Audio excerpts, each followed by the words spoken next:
It's your girl Nina Montañez. Hey, yo, what it do? It's your boy Rue, and I'm coming for you. And this is Sofrito Speaks.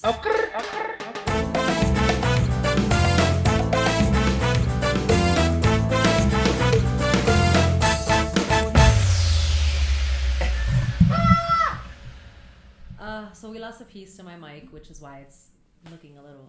It's riding the struggle bus this week, but it's okay. welcome back.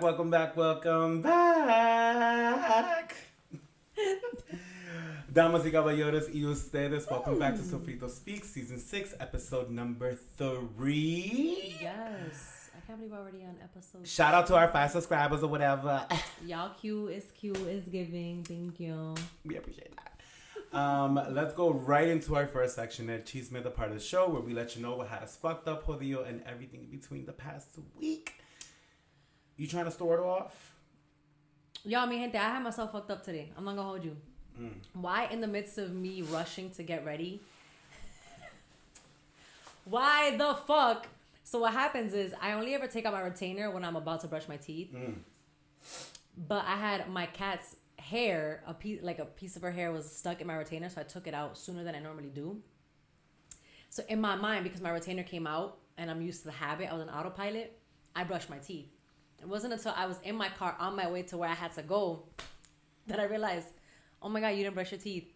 But I stopped at a CVS real quick. She got a travel pack. I got a travel pack. Bitch, you ain't gonna catch me out here slipping like that. So I had myself fucked up. Listen, I was not gonna talk to anybody. I kept my mouth shut. I said, we ain't gonna do this. No. Calladita. Ella es calladita. We're not gonna finish that line because I'm safe. Thank you. Baby. Anyways, why had you fucked up? So this week I went to yesterday I went to a vape store because I got a vape because I'm trying to quit smoking again. So I said, let me try this method, switching from cigarettes to vaping. And then I walked in and I was in New Hampshire because my barber's in New Hampshire. So I actually drive up there to go see him because, I'm not going to these barbershops, period. So I walked in and I asked some questions and I was like, I've never vaped before. Which one do you recommend? I'm like, I heard they kill you. Once I said I heard they kill you, baby, the way this man opens up like a fucking can of worms, the way he was just spilling this rhetoric of just the government is out to get us. Look at what's happening on television. And I'm literally I walked in at 11. I didn't leave the shop until 11:40. Not all 40 for minutes. A vape. Okay, I stood there with this face. I'm like, that's crazy. That's. But weird. Ruba could have easily been like, so can I have my vape and walk out? I was like, I'm here for the tea. Let's see how far this man can take it. So I guess I had time, bro. I was like, you know what I was thinking in my head? I was thinking in my head, I'm like, I've never experienced this. I've heard people experience this, but I've never experienced somebody Mm-hmm. going off, these Republicans, the way that they be going off, these Trump supporters and shit. So I'm like, let me hear this. And this guy is I guess what's crazy to me is that people really sit there and they believe this. They believe, the government is against you. Look at them making us trying to do this vaccine. COVID isn't real. And this is my favorite. He was hitting all the typical parts that they explain on TikTok that a Trump supporter hits. My favorite was, I'm one of 3 white people that graduated in my school, and it was a school full of blacks. And I was like, oh, now you're the minority? Okay, let's hear about that. Let's hear about your struggle. And then he was like, Antifa is no longer being spoken about because now Trump is out of office, and Antifa funded BLM. And when I tell you that I just was standing there okay, I'm like, valid, so valid, so valid. It's a little kind of annoying. I'm like, so fuck. Can you ring up the fucking vape? What are we doing? What are we doing? And then I had to give it up when he started talking about how Kanye West does not have a mental health issue, and how the media is just trying to push that narrative because, you know, they don't want to see a black man who supports I'm just like, I have to go, sir. I literally was it's time to go. Yeah, once he started with Kanye West, I was like, all right, sir, I have to go. He's like, did you watch the Kanye West interview? And I was like, no, I don't subscribe to those things. Like, I don't give a fuck about American politics. It's fucking trash. It's garbage. And I don't give a fuck. So leave me alone with it. I choose not to pay mind to it. Leave me alone. So I went ahead and just left with my vape. And then as I'm leaving, he comes from around... He came from around the counter and was like trying to still continue this conversation. And just was like, I'm walking to my car. And as I'm walking, he's at the door. And just like, yeah. And I'm like, whoa, what the fuck, bro? Can you record this?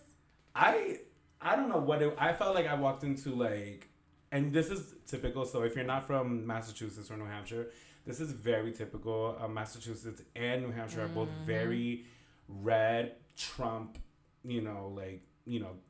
they support. I think the last 2 years though, both New Hampshire and Mass were blue. No, Mass has been blue for a minute. Mass has been very, it can be very blue, but at the same time, you'll find the red areas there is where you don't want to be. Racist people up here. And it's literally like, my friend, we were talking the other day and he was like, oh, I'm going on a date. He's like, do you know any areas that, we can go that are like for colored people?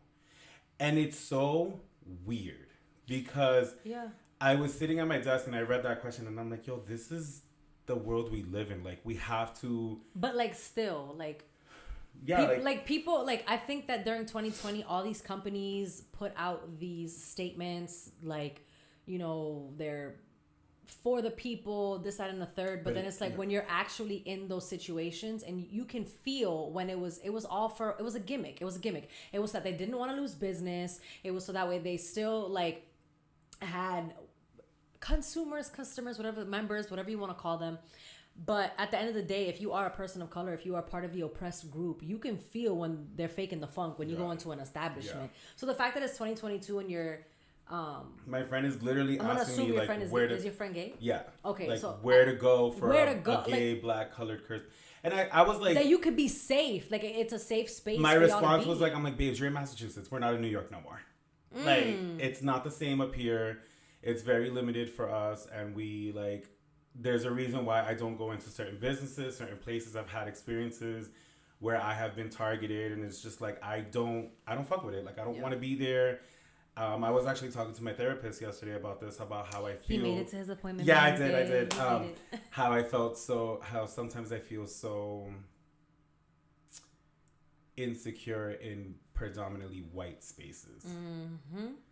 And she was like, tell me more about that. I'm like, well, my first experience with a white person was them telling me no. And, my teachers were white, and teachers who are telling you you're never going to amount to anything because you don't do your homework or, like stupid little things. But these remarks from just white people always talking down, as a child growing up and seeing just a white person telling you that. And then now as an adult, you're like, yo, fuck you. Like, yo, dead ass. So, dead ass. Yeah, that whole conversation went on, and it's just weird. Like now you have to really like pay attention where you're going, who you're with, what it is you're doing. I've been, I've talked about it before. I've been to a couple establishments around here that I just was like, it was a predominantly white space, and we were definitely targeted and just like, yo, look at the Latinos. Last week when I was in the Oklahoma, Latinos, not the Latinos.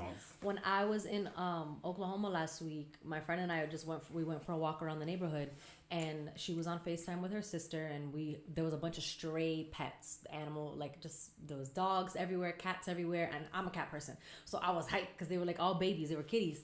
So she's like flipped the camera to show her sister like, oh, look at all these cats. We were counting. Now it was a game. We counted 11 in the 10 minutes that we were walking.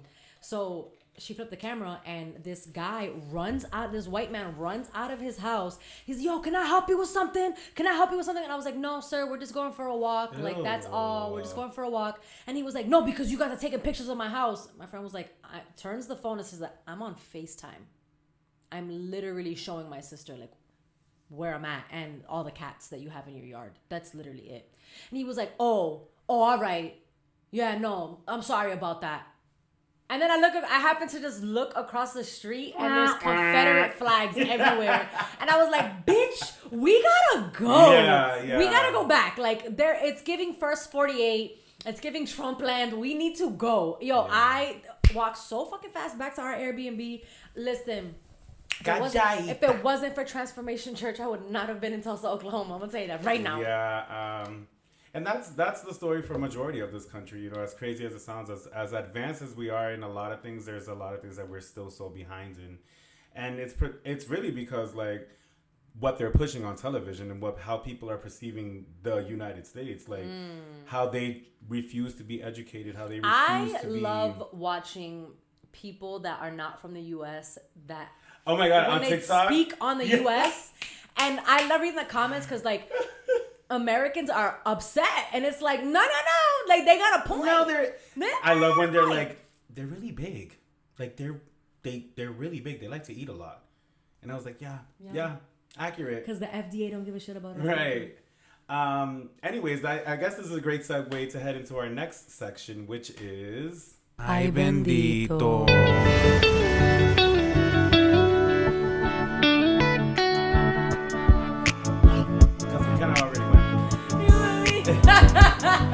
This is Ay Bendito, the part of the show where we kind of go through media headlines, like we were local a little news. bit in that chisme, local news, and anything that just kind of like wowed us and give our opinions on it. I definitely want to talk about, speaking about Americans, how Americans are no longer going to Cracker Barrel because Cracker Barrel added a vegan sausage to their menu. So there's so much, oh baby, the backlash. Motherfuckers is out here just trying to eat. The backlash. It was insane. I was like listening to the Breakfast Club and they were talking about it. And I was like, and Charlamagne was like, the fact that we live in a country where people are literally threatening to never go to a restaurant because they added a vegan sausage, that just lets you know how fragile the mentality in America is right now. Oh my God. Motherfuckers just want to eat. Like, he's like, it's just an extra option for people who don't eat meat. If you are not vegan, the option is not for you. You know what? It's super. He said that. He was like, it's so simple. Like, just don't get it. It's not going to hurt you if you go into a restaurant and they have a vegan sausage available in the back my fridge. thing is, my question to y'all who are upset about it, when y'all go into a restaurant, do you buy every single thing off the menu? I can't. You have that. You have to. That's the only way that I could rationalize somebody being that upset. Babes, listen, I'm an asshole. If I'm planning a dinner party or something and I want to have a group of friends go out, I'm not. Unfortunately, if you vegan in my friend group, I'm not checking the menu for what you want to eat because I'm concerned about what the fuck I want to eat. So either you could look up the menu and you could see if I get it. Like let's be inclusive. This and that. Bet. So eat before you show up. Or don't show up at all because it's not your judge. You know, but here's the thing: is that I feel like, just to like spin off of that, I think that so many people have made veganism their personality trait. Baby, what hasn't been made a personality trait? Oh my God, you're not wrong. Because at this point, that phrase is token. It's just like, insane. We use it all the time, but I'm just like, so because you can't eat something, we can't go. No, baby. Baby, that's okay. If we have a little after get together, we'll let you know. Yeah, we'll let you know where to go because like, and it's just so annoying. And then if you just don't want to go, you don't have to go. But like when people are pushing what they want on other people, I'm just like, yo, chill out. Like, I definitely had friends who've done that before. Of just like, you shouldn't be eating that. And I'm like, bitch, you ate chicken 2 months ago. Shut your fucking dumb ass up. You had this moment of enlightenment, and now suddenly everybody's a demon. That's Relax. That's you. Relax. Lord. What else? What you got? I saw as we were preparing for the show, I saw a post that says that in the interview that I don't even want to give Kanye the time of day, but it's just like. Okay, first of all, let's start with, before you get into that, what are your thoughts on Kanye West right now? I have none. I am saddened. I am saddened because this guy who is musically, lyrically, music-wise, is super talented. Mm-hmm.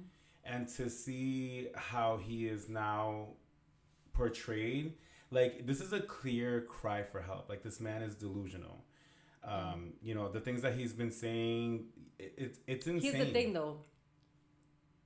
Is it delusion? How? But because some of the things that he is saying, I believe are things the Caucasian community wishes they could say about people of color. Sure. So because Kanye is speaking out on these things and he is saying the things that I'm sure white people want to hear, and or want to say, but they can't because if they did, they'd be canceled. But because Kanye is part of the community, he's saying these things, and it's like, yes, which is why they don't believe he's wrong, because white people have believed this the entire time. See, but they just can't say it out loud because we saw during 2020, you said some outlandish shit that was racist. We came for you were about to lose your job. You were about to lose your job. Hey, what? Like, that's what we saw. So, and it's just that, and you see all these predominantly white news outlets keep giving Kanye a platform because they are literally, he's a puppet. Yeah. He's their puppet. Yeah. Okay, Pinocchio, go off. What did he say that? So now he's saying that George Floyd died of fentanyl. He said that the cop's knee on his neck wasn't even like that. And I feel like... So 11 minutes. I feel like... 11 minutes of this clip, of this video of George Floyd. Literally... I can't. I think that Kanye West sometimes just says things to really, like, spark the fire. And... it was a great, like... Is that part of his genius? Like, is that... Well, first of all, I don't claim the man as genius. I don't get where that came from. Right. But, I mean, go off. Because I'm not the genius level to be judging. But go off. Do your thing. I mean, someone like a Prince is a musical genius. I mean, someone like a Kanye West who just knows how to work a music program. But go off. So, on that note, I think that, like, we need to take him away for a while. And I feel so bad for his kids. I feel so bad that they're gonna grow up and like this is the reputation that their father apparently has. He like posted the name of the school that his kids attend. And I was like, Kim I reposted that and I was like, Father of the Year. Oh, was he that posted that? Let's give it up for him because that. Oh my God. I feel bad. I feel like it's insane, and part of me doesn't want to cancel a black man out. Because I feel like society always goes to that. But at the same time, I feel like we need to snatch that from television and from the public view and just kind of like sit down and just like have a private conversation and just like therapy because...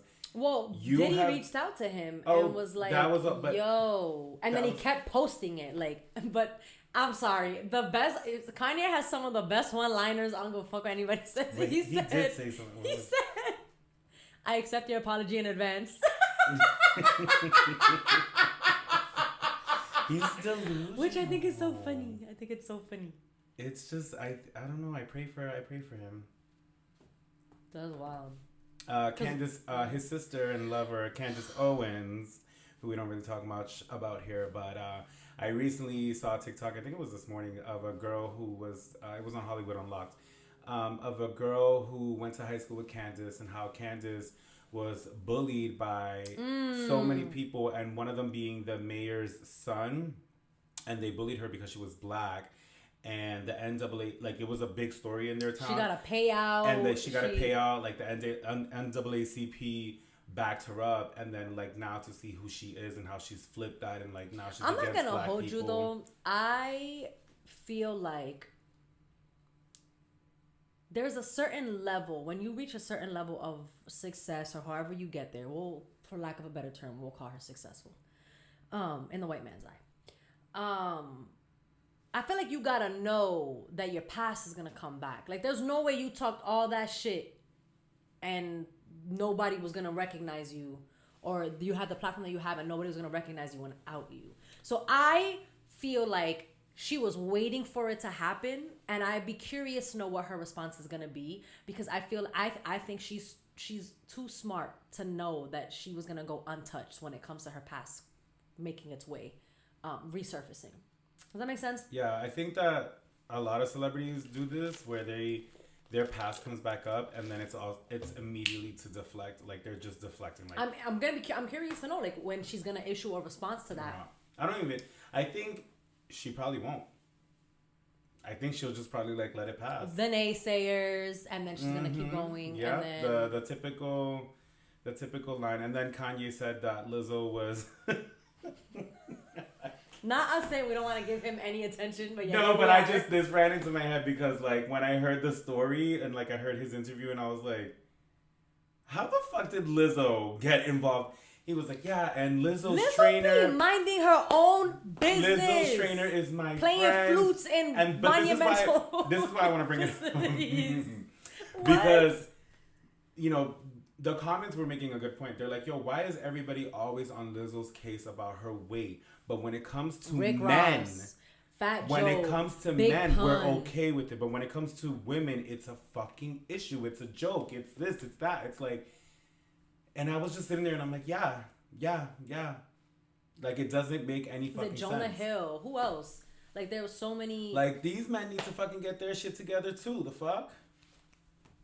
Hit that gym, bitch. Make it make sense. And honestly, if that's not what you want to do, just keep somebody's fucking body out of your mouth. Yeah, like that's just rule number one to be your boss. Listen, bitch. A lot of y'all motherfuckers in the comments be having all that shit to talk about Lizzo. That woman be getting her ass up on that stage, shaking her ass, singing, rapping, dancing, and then plays the flute. I think she's over 35. I think she's 38. Yo, Lizzo, shut up. Yeah. Oh yeah. Lizzo's story. Yeah, she's been chasing. She's been in the game for a minute. Yeah, she's been chasing this for a while. I mean, her first song, "Truth Hurts," right? Truth Hurts.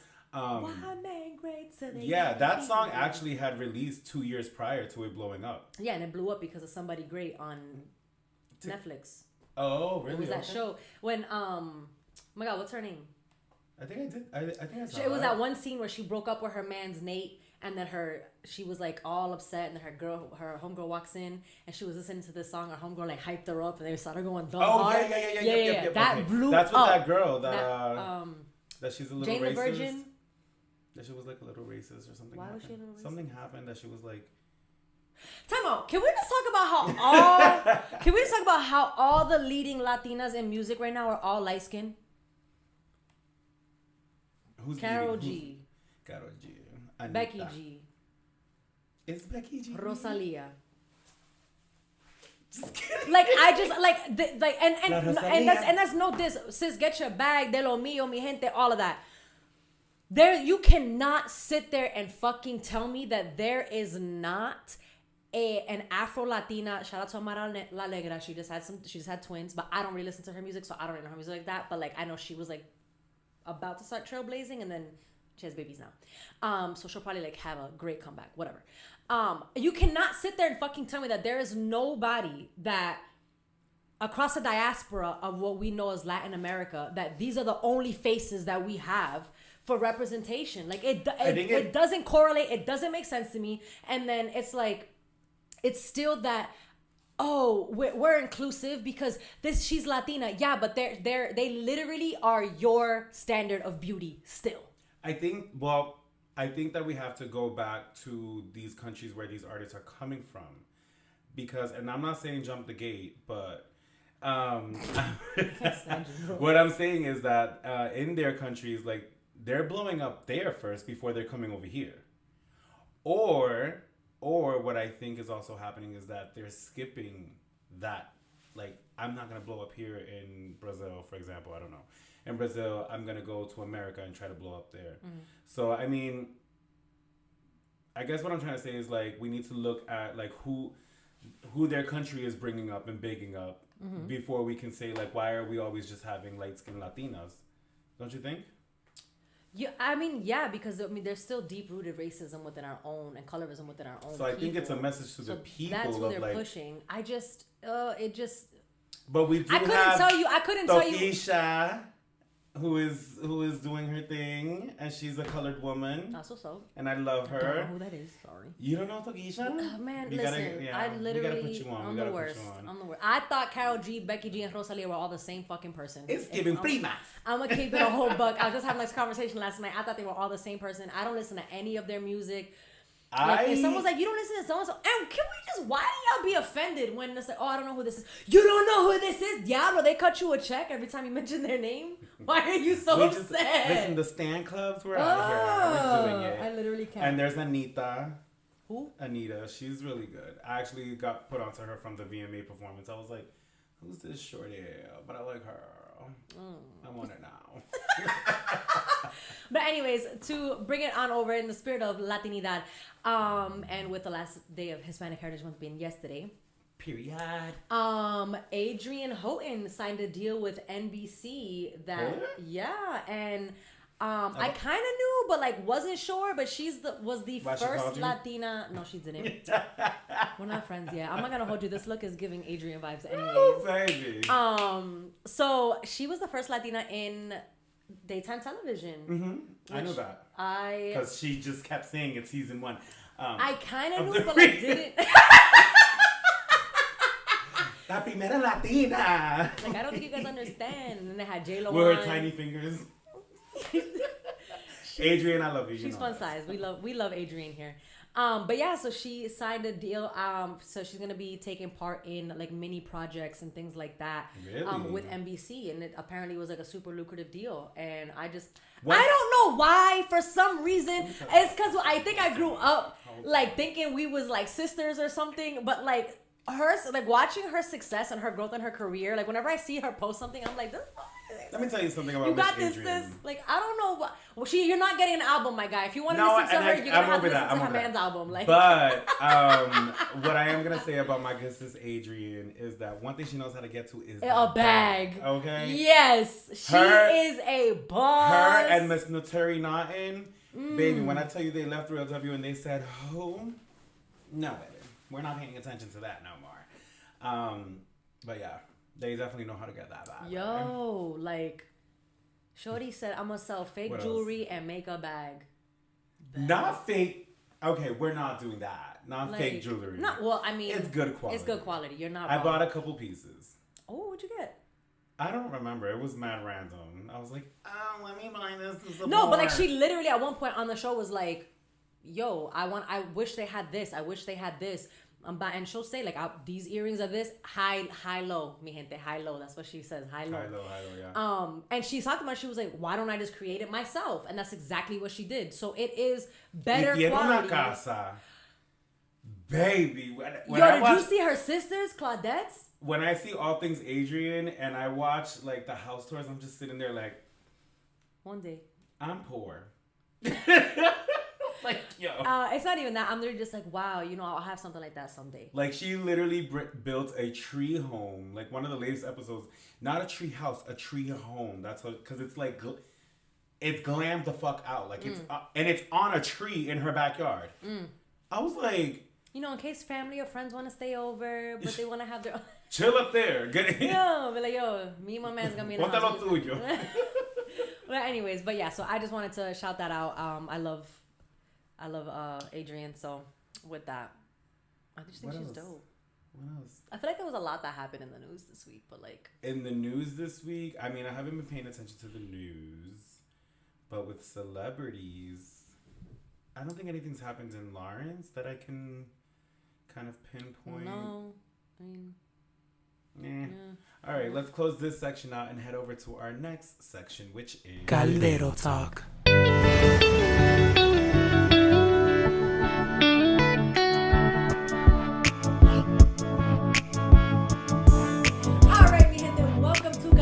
Which is the part of the show we're gonna give you the meat, the topic. We're gonna dissect and discuss. Sorry, you're annoying. I'm gonna say it every episode now. It's a thing. We're gonna dissect and discuss our topic, and with the last 2 episodes being about protecting your peace, alone not lonely, we kind of have a theme going on right here because I think it's just where we are at when we speak to our therapists. So we're like, why not let it translate to y'all? So we're just going to bring back our reports from our therapists. In case y'all can't afford them, we got you. But so with that, we're talking about healing. Okay, go for it. We're talking about healing. What did you want to say?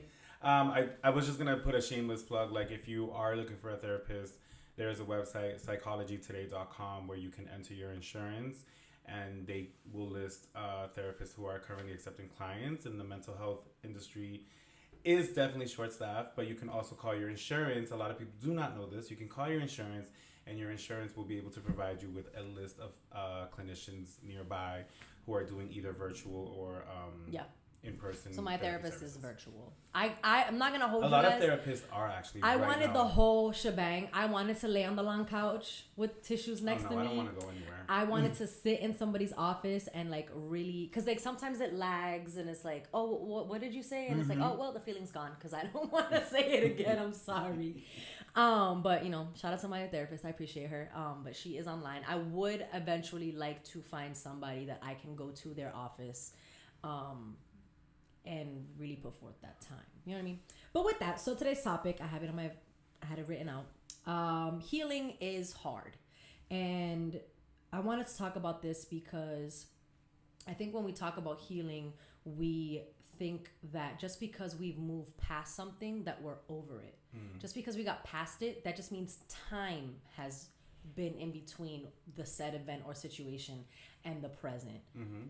But did you really get over it? And I found that super, like, it was like a revelation for me, because there are so many things that I think or thought that I was over because I got past it. But then when it gets brought up, the same feelings that I felt then are still there. Yeah. And I start to get passionate. I start to get like hot while I'm talking about it. Like, I'm like, and I start to get angry, and I'm like, oh shit, you're not over it.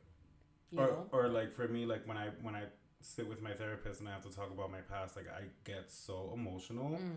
And it's crazy because it'll be like the same stories that I've told people before, but like I don't know, I guess talking about it at that time, like you're talking about it with the lens literally like looking in of just like, it's not just a story, like I need to figure it out, I need to crack this code.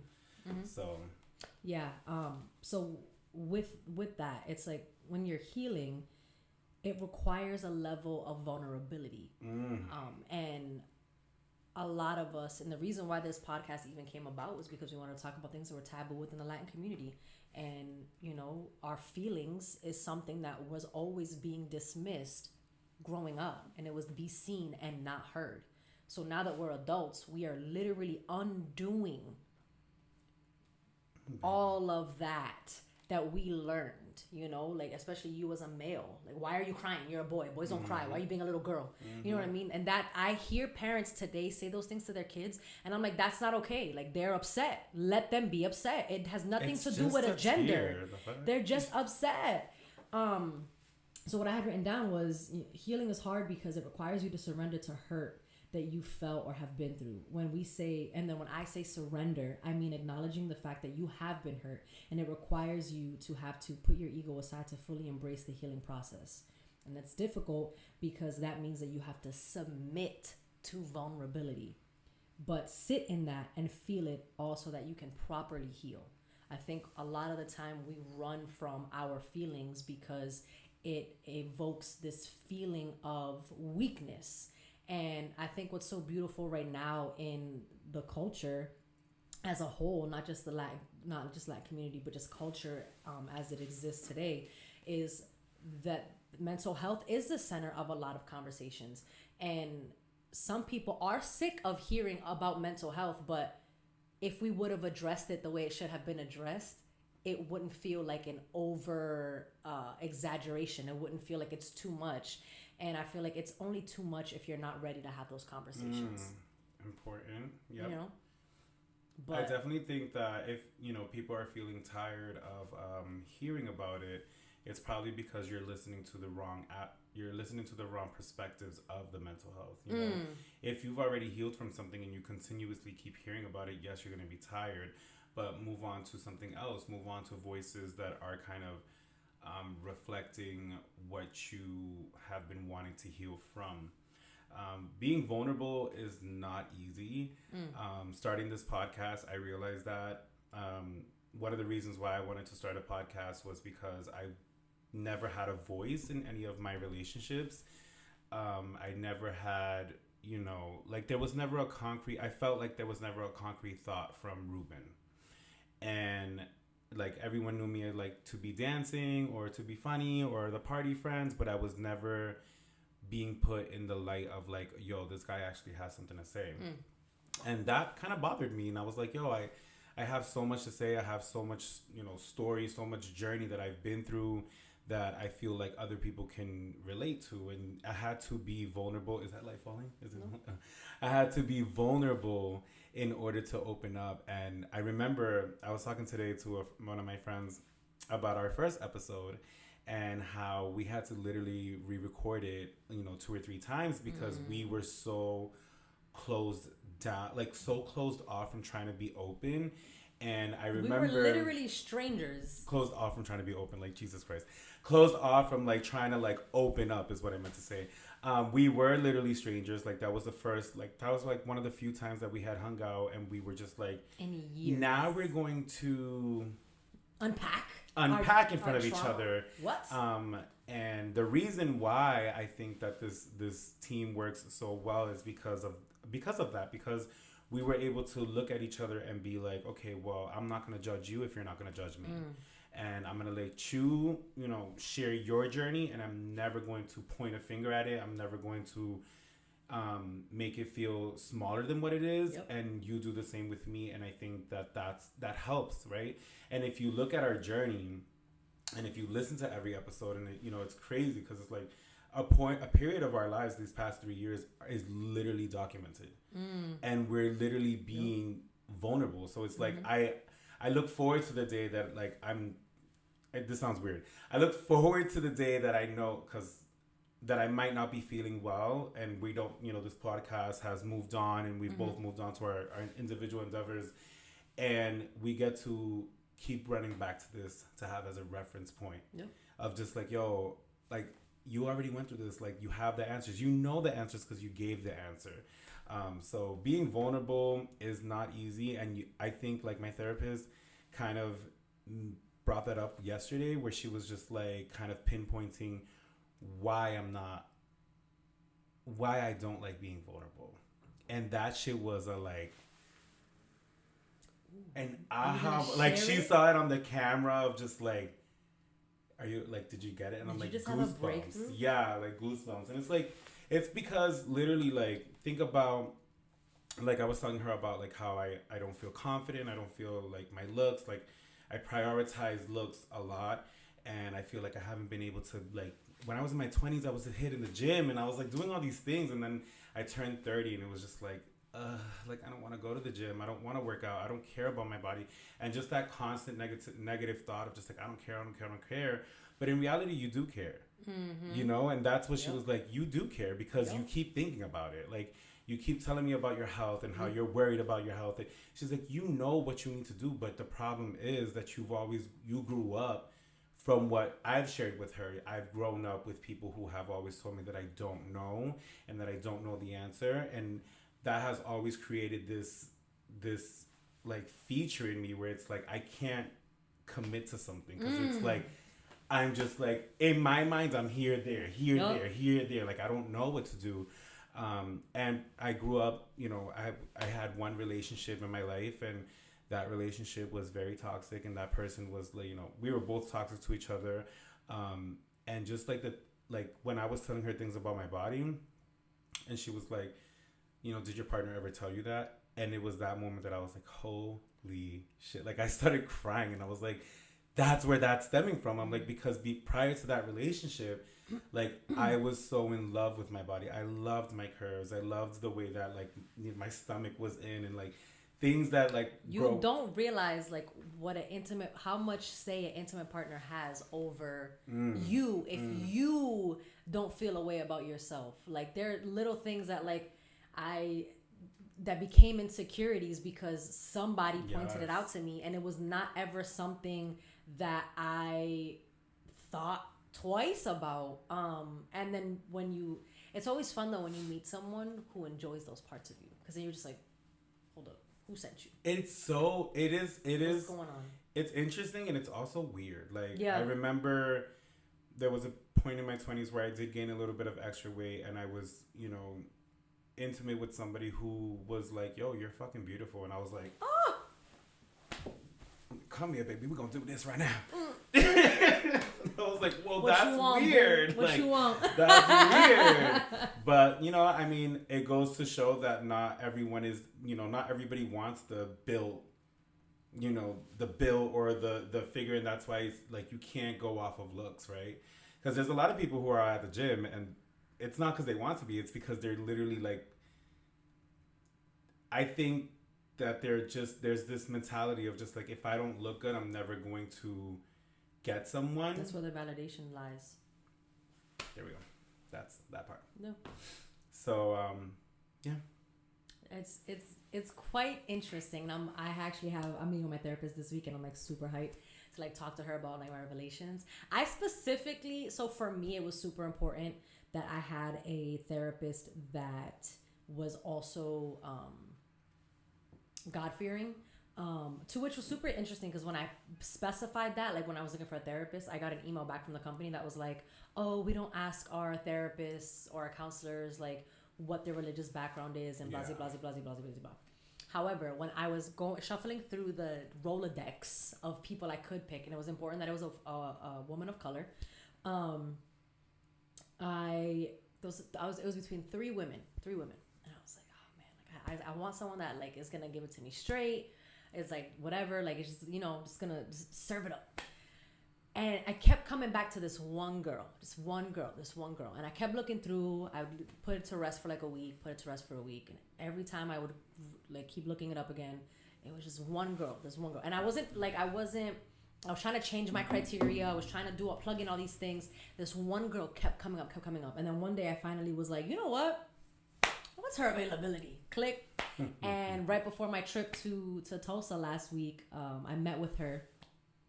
And she started saying, she was like, maybe you use this in your faith journey. And then she started to like quote things to me. And I was like, oh my God. You are a Christian woman, and I am so hyped that I listened to my, we're gonna call it the Holy Spirit, because I was like, she kept coming up, and I was like, no, like I thought I wanted someone older, somebody wiser, someone who could like point me in the direction and this and the third, and I was like, but she just kept coming up, so I'm super glad that I clicked on her, because now there's like after that conversation. I can only imagine what our conversations are going to look going forward, because now that's been broken down. I wasn't going to run up in there and be like, so like, what are your beliefs on like this? Because this is the only way it's going to work out. But I was like, let me feel it out. And then I'm glad that that happened. So I'm super excited to be able to talk to her about like the revelations that I had at this conference. And she knew when our last conversation, she knew that I was going into it with a specific mindset. So it would be fun. It's going to be fun for me to like comb through that with her.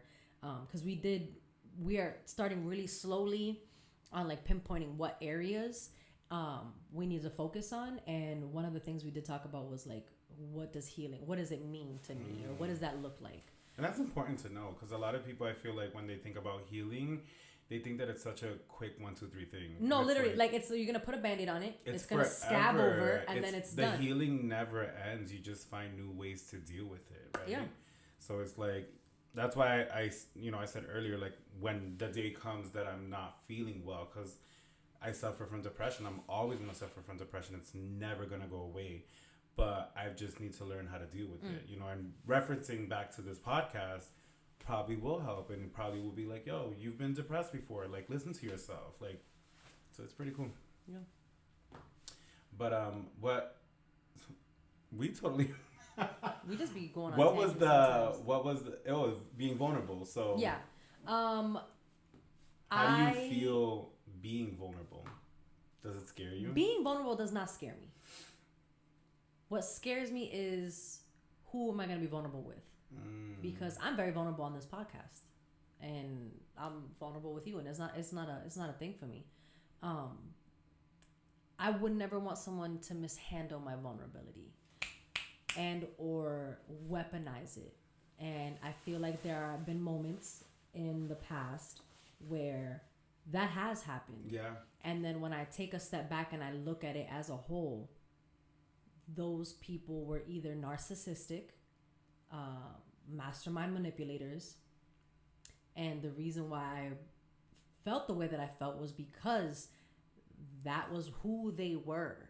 And sometimes when you are okay with being vulnerable, If somebody that is receiving that isn't, then it almost feels like an attack. Like, well, how come you can feel this way, but I can't? Oh no, that's crazy. So then it becomes, and then it's like, oh shit, it's fight or flight. And then they'll say things that are hurtful. And when you're already in a vulnerable space, you connect those two things. Like, oh wait, because I was vulnerable and they reacted this way, now I feel this way, I can't be vulnerable anymore. I've learned to like not to take people's reactions with a grain of salt, because odds are something that I'm saying is stirring up an emotion within them that they weren't prepared to feel, because they thought they were just listening to what I was saying. Right. And now they're upset because I made them feel something, and they weren't ready to feel that thing. So again, vulnerability it's not an issue for me, but I did realize that as much as I want to get in community, and when I say get in community, be around other people who will want to hold me accountable, and or we'll talk about have Bible study and things like that. Like, that is something that I want, but I realize that I'm not ready to be vulnerable with that said group of people, or whatever that looks like. It's not that I can't be, I just don't think I'm ready to be, just because it's going to be new faces. Like, I could literally jump online right now and join a B group at church, and I'm just like, oh, that'd be kind of cool. I'm just not ready for that commitment yet. And then I'm like, oh, wait a minute, shit, you're not ready for that commitment. Now look at other areas in your life where you're not ready for commitment. Commitment is another thing that I fear. Oh, and I might be a fuck girl, I ain't gonna hold you, because there's just certain things that, like, in thinking about being vulnerable, that I was able to look at other issues around it, that, like, I can sit there and I can cry to you, I can sit there, but I need to trust who I am. I don't have trust issues. And Ruben and I talked about this really, really, really early on in, like, us starting this podcast. It was, he was like, oh, you got to earn my trust. I was like, no, I'm gonna give it to you. Can't nobody fuck that up but you. But with that, I start to notice little things. And if I come to you and I tell you that you're having a bad day, I don't need you to fix it. I'm just having a bad day. Let me bitch about it. I'm gonna fix it, because I'm a fixer. Like, I'm gonna fix it. I have the solution to my problem. I just need to bitch about the problem first. You know what I mean? Yeah. But I think when we think of vulnerability, we automatically assume tears. We automatically assume hysterics. This theatrics. We think it's just sadness, and it's like, no, it's not sadness. Being vulnerable can be joyous as well. Yes. Like, think about, like, you going on a zip line, like, that moment that you jump off, you're being vulnerable. You're allowing that to happen. Like, you're scared, but it's a good feeling. And then when you finish, you're like, oh my God, it felt so amazing if you made it to the end. Because some people get stuck in the middle, and that's scary. Listen, the one time I went ziplining was in Puerto Rico, and I have never been more excited to be a little thickums, because I was able to clear that line. Yeah. They said, heavy! Coming! Listen, his feet was out straight. I wanted to do the one in Puerto Rico, but I didn't make the weight limit. What? Yeah. It's like 275, and I'm 265. And they were like, you can still do it. Like, my mom was like, and I was like, honey, if it's 275. Wait, what's the weight limit? What do you mean the weight limit? 275 is the weight limit, like, to put on the rope. Yeah, So anything 275 or higher cannot go. But you said you want 260. Right. But it was still too close for you. Like, I was like, we're not doing that. Like, we're not doing that. Oh, I'm not risking it. That shit snaps. Just my luck. I'm like... As I'm falling, I'm like, of course, vulnerability. Thank you. I can't. But anyways,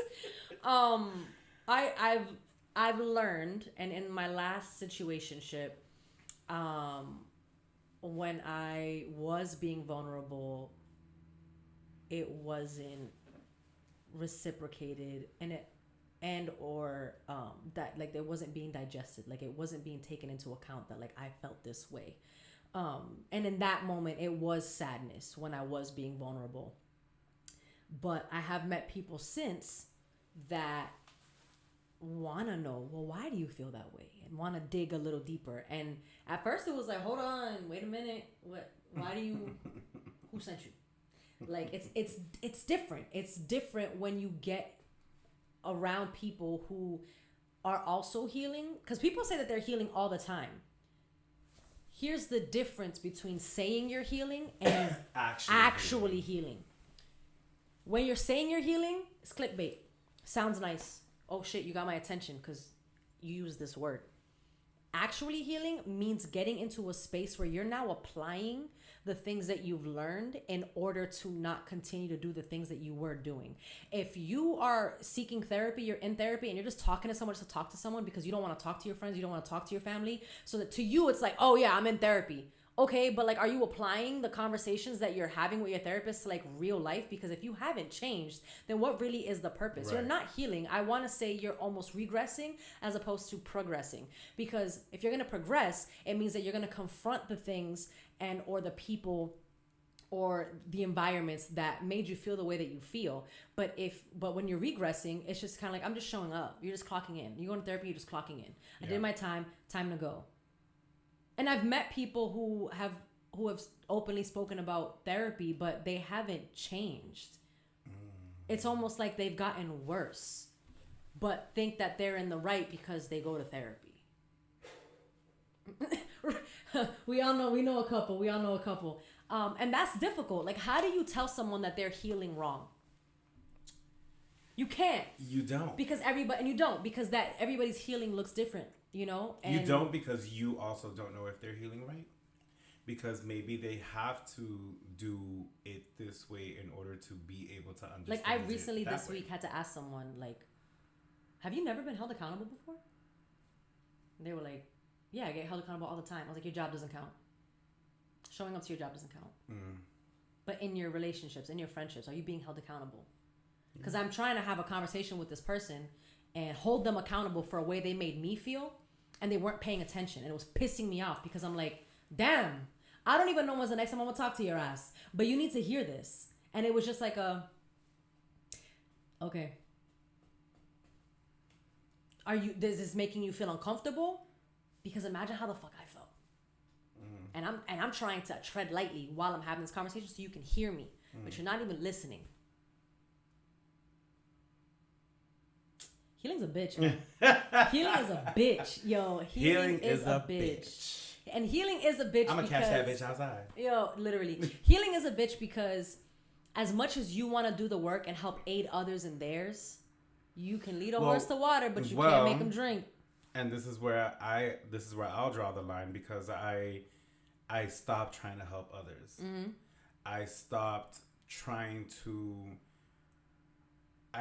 to see the better in other people, when in reality they don't even see the good in me that I'm bringing to the table there and then. Yeah. Because how many times have I sat on this mic and been like, my friends did this and that, and now it's no longer that. It's really just telling people straight the fuck up what the fuck it is. Yo, if you're going to keep disposing of me this way, then I'm going to continue to keep myself away from you. Because I'm valid. I'm a fucking human and I have feelings, and I'm not a bad person. And I know that I'm not a bad person because I don't have issues in any relationship besides this one. So that tells me that it's a you problem, not a me issue. Oh, and with that, mi gente, healing is hard. Submit to vulnerability and acknowledge the fact that you have been through things, are going through things, and will continue to go through things. And healing is literally in your own hands. You can't rely on anybody else to help you heal. You gotta want to heal for you, because you can't do it for anybody else. Period. You want to don't give her any clout. If you want to be the best version of yourself, you need to take control of who it is that you want to be. So with that, I wish you guys nothing but the best of healing. And I'm gonna have Ruben take us into our next section, our next section, which is A Reposar.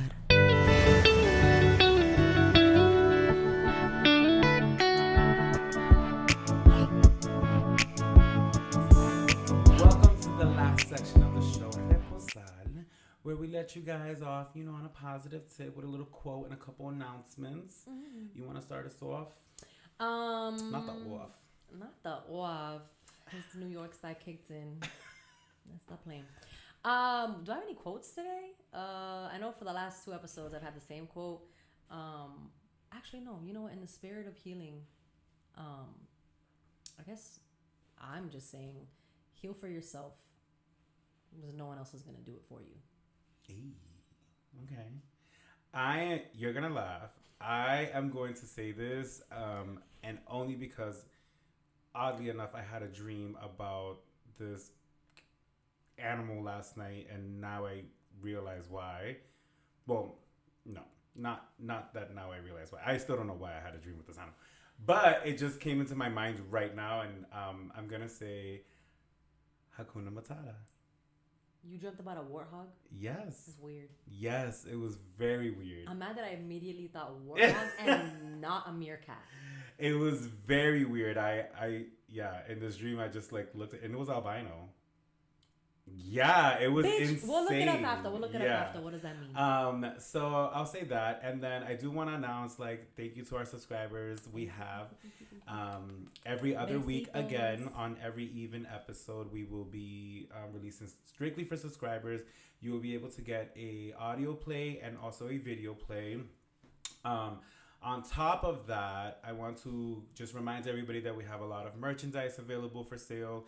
If you use the code MIGENTE, it's 10% off. It's 10% off on the yellow or mustard Sofrito Speaks hoodie. So make sure you guys click that link in our bio and continue to support. We really do appreciate it.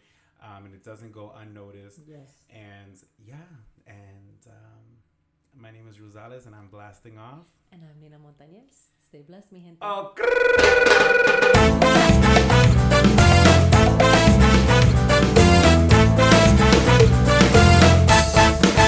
Thank you for tuning into this episode of Sofrito Speaks. Make sure you follow us on Instagram at Sofrito Speaks to keep up with all of our latest content.